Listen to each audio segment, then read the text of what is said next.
Assalamualaikum warahmatullahi wabarakatuh. Selamat pagi anak-anak. Masih penuh dengan semangat? Mantap. Nah, anak-anak sudah absen? Alhamdulillah. Tolong yang belum absen terlebih dahulu ya. Baiklah anak-anak, pada pertemuan ke-7 ini Bapak akan menjelaskan tentang prosa lama. Apa itu prosa? Prosa berbeda dengan puisi. Kalau prosa adalah karangan yang berbentuk paragraf. Ingat, karangan yang berbentuk paragraf. Kalau di SD berbentuk alinea. Sedangkan puisi adalah karangan yang bersifat bait, berbentuk bait. Ya, kalau puisi itu karangan yang berbentuk bait. Pada prosa ada dua, yaitu prosa lama dan prosa baru. Begitu juga dengan puisi. Nah, sekarang Bapak akan menjelaskan tentang prosa lama. Prosa lama adalah sebuah karangan yang terbentuk sebelum adanya tulisan. Jadi cerita tersebut diedarkan atau disebarkan dari mulut ke mulut. Prosa lama diantaranya adalah legenda, dongeng, mitos atau mite, dan fabel. Apa itu legenda? Legenda adalah cerita yang dianggap benar terjadi. Ingat ya, dianggap benar terjadi. Jadi belum tentu itu kejadiannya ada, ya, hanya dianggap benar-benar terjadi. Yang kedua, dongeng. Dongeng adalah bentuk sastra lama atau prosa lama yang menceritakan tentang suatu kejadian yang luar biasa yang menggunakan daya imajinasi atau daya khayal. Dongeng.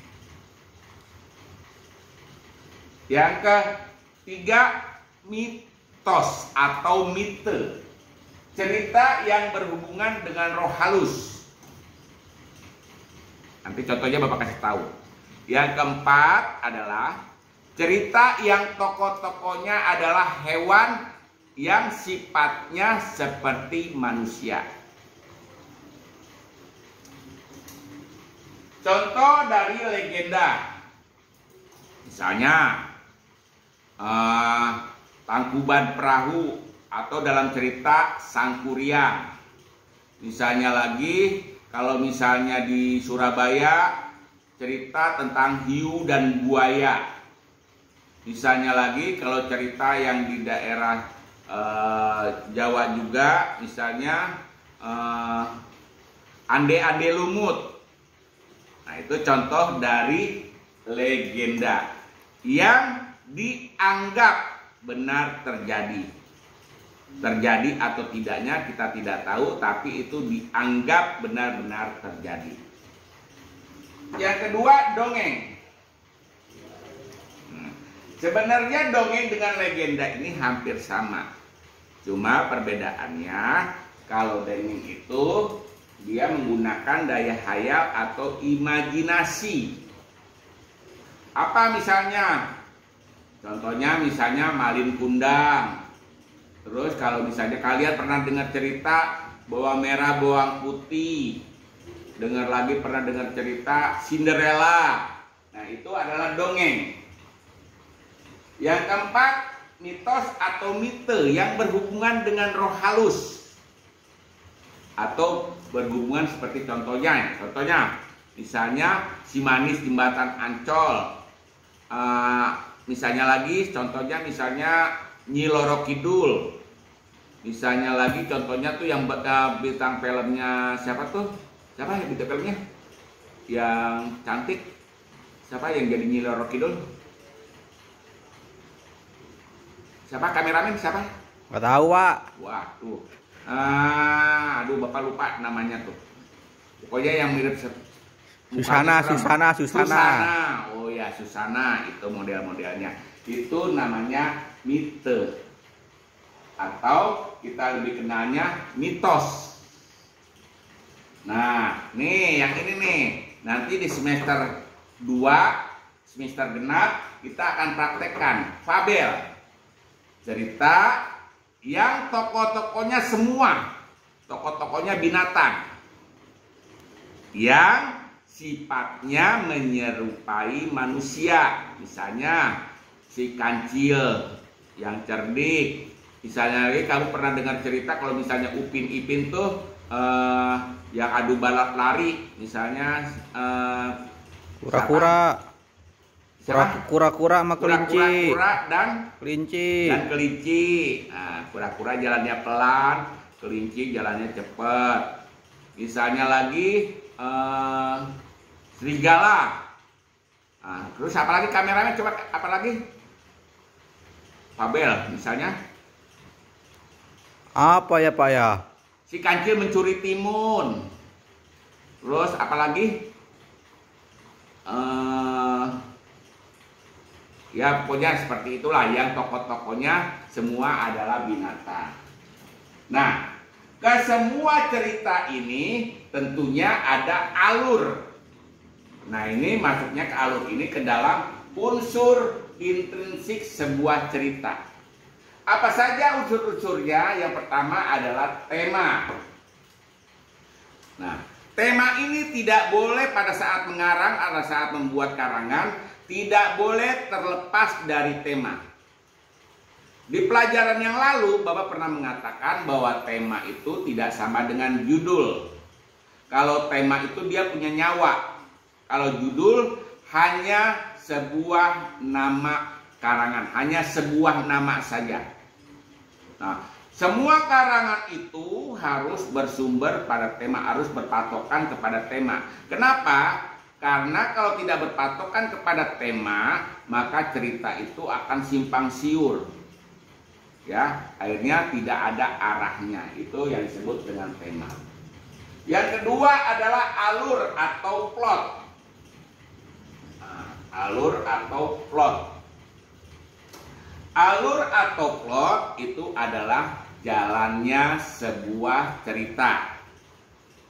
Jalannya sebuah cerita. Nanti di pembahasan minggu berikutnya Bapak akan jelaskan apa saja alur-alurnya itu. Yang ketiga, setting atau latar. Yang dimaksud setting atau latar itu ada 3 sebenarnya. Setting waktu, setting tempat, dan setting suasana.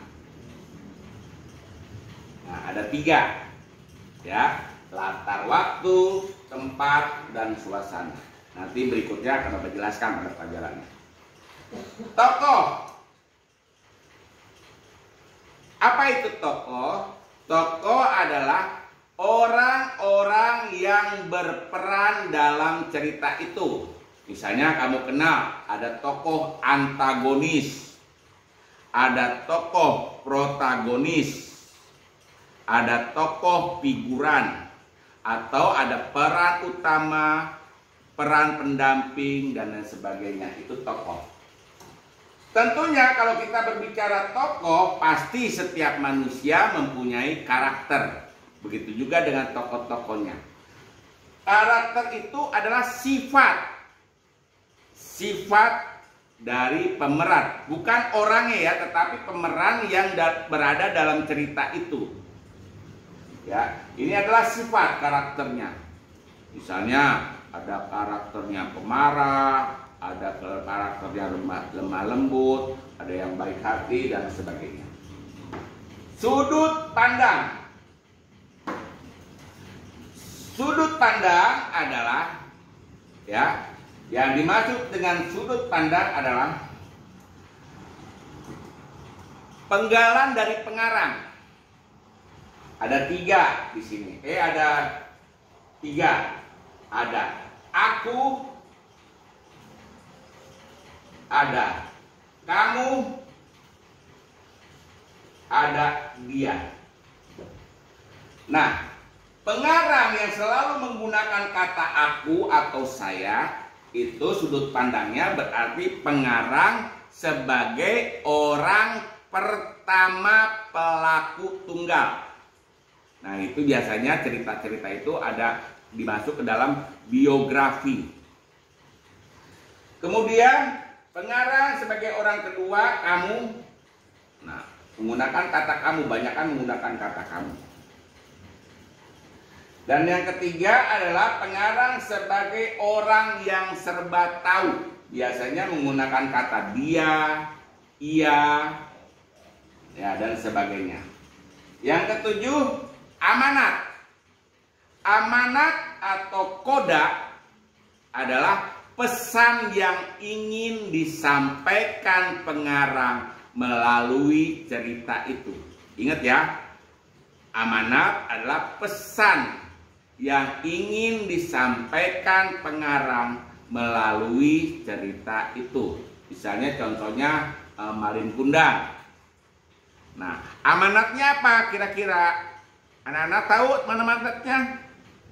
Atau kodanya? Tahu. Alhamdulillah, Bapak jelasin lagi sebentar.